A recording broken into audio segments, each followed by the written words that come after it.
Correct चौरादाड़ी अन्न phone करो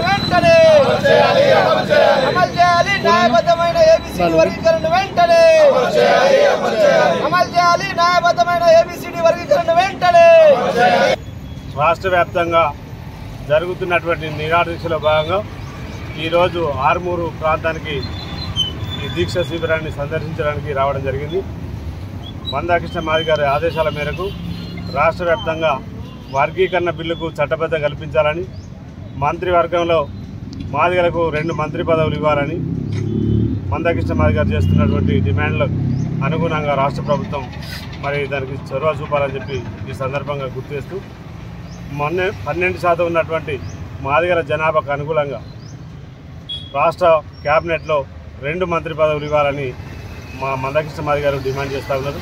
అదేవిధంగా ఈ రాష్ట్రంలో 2% ఉన్నటువంటి రెడ్లకు 4 మంత్రి పదవులు ఉన్నప్పుడు, రాష్ట్ర జనాభాలో మాదిగలు 12% ఉన్నప్పుడు మంత్రి పదవులు 2 ఎందుకు ఇవ్వాలని చెప్పి మేము డిమాండ్ చేస్తున్నాం.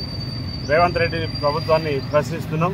అదేవిధంగా రాష్ట్ర శాసనసభలో సుప్రీంకోర్టు తీర్పు న్యాయబద్ధమైందే, రాష్ట్ర ప్రభుత్వాలు చేసుకోవచ్చు, అధికారాలను కల్పిస్తున్నామని చెప్పినప్పుడు గౌరవ రేవంత్ రెడ్డి గారు నేను మాదిగలకు వర్గీకరణ కట్టుబడి ఉన్న వెంటనే అమలు చేస్తా, ఇప్పటి వరకు గతంలో ప్రకటించినటువంటి నోటిఫికేషన్లు కూడా ప్రత్యేకంగా ఆర్డినెన్స్ తీసుకొచ్చి అమలు చేసే బాధ్యత నాదని చెప్పిన రేవంత్ రెడ్డి ప్రభుత్వం మరి ఇప్పుడు మాట మార్చి మాలలకు తలొగ్గి మరి మాదిగలకు అన్యాయం చేస్తూ ఉన్నారు.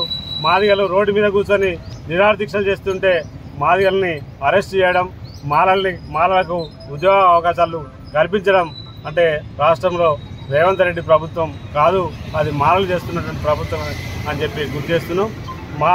మాదిగలకు అన్యాయం చేయాలని చూస్తున్నటువంటి రేవంత్ రెడ్డి ప్రభుత్వానికి తగిన గుణపాఠం చెప్తామని చెప్పి సందర్భంగా గుర్తు చేస్తూ, ఈరోజు రేవంత్ రెడ్డి ప్రభుత్వం అసెంబ్లీలో చట్టబద్ధ కల్పిస్తా అని చెప్పి దాన్ని కాలయాపన చేస్తూ దాటవేస్తూ నాన్చివేత ధోరణి అవలంబిస్తూ ఉన్నారు.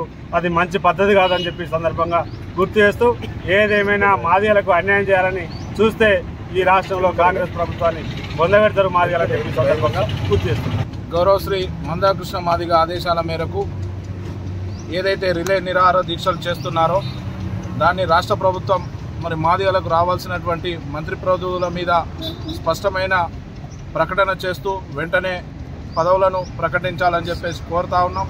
అలాగే ఈరోజు అసెంబ్లీలో జరుగుతున్నటువంటి ఎస్సీ వర్గీకరణ తీర్మానంపై కూడా మరి గౌరవశ్రీ మందాకృష్ణ మాదిగ గారు ఇచ్చినటువంటి సూచనల మేరకు మాదిగలకు రావాల్సిన వాటా, మాకు వేరే కులస్తులైనటువంటి వాటా మాకు అవసరం లేదు, మా మాదిగలకు రావాల్సిన వాటాను మాత్రం వేరేళ్ళకి ఇస్తా అంటే మాత్రం మేము ఒప్పుకోమని చెప్పేసి ఆ రోజు స్పష్టంగా ప్రకటన చేయడం జరిగింది. కాబట్టి మందాకృష్ణ మాదిగ మరి ముఖ్యమంత్రి లేఖ రాసినటువంటి ఆ విషయాల మీదనే మరి మా వాటా మాకు కల్పించే విధంగా మరి చర్చ జరగాలని చెప్పేసి సందర్భంగా మేము డిమాండ్ చేస్తూ ఉన్నాం. జరగకపోతే గతంలో అనుకున్నటువంటి 1,00,000 డబ్బులు 1,000 గొంతుకోల కార్యక్రమం మరి అది కాంగ్రెస్ ప్రభుత్వంపై మరి చేయాల్సి వస్తుందని చెప్పేసి సందర్భంగా మేము డిమాండ్ చేస్తాం.